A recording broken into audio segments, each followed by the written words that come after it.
আজকে আমরা চলে এসেছি সোদপুরের নন্দী মোবাইল কভার শপে। আর এখানে মোবাইলের কভার যাই কিনবে সব 100 টাকা। সব 100 টাকা অ্যান্ড্রয়েড মোবাইলের। আচ্ছা, অ্যান্ড্রয়েড মোবাইলের কভার 100 টাকা। 100 টাকা। এখন কি হচ্ছে দাদা? ইউভি গ্লাস লাগানো হচ্ছে। আচ্ছা, গ্লাস লাগানো চলছে একেবারে মেশিনের মাধ্যমে। দেখো, মানে একদম পারফেক্ট হবে নাকি? পারফেক্ট হবে।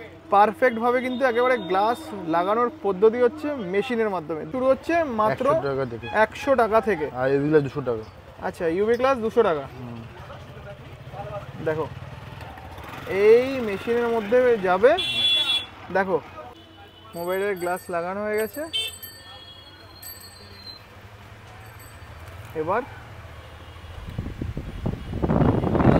আটকে দেওয়া হলো। আচ্ছা, এইভাবে করলে কি মানে পুরোপুরি পারফেক্ট হবে? ইলেকট্রিক ঢুকবে না কোনো। আচ্ছা, মানে কোনো হাওয়া ঢোকার কোনো চান্স নেই। আচ্ছা আচ্ছা, আইফোনের কভারও দেখতে পাচ্ছি। আইফোনের কভার স্টার্টিং কত দিয়ে? আইফোন স্টার্টিং কভার 100 টাকা ডায়মন্ড কভার। আচ্ছা।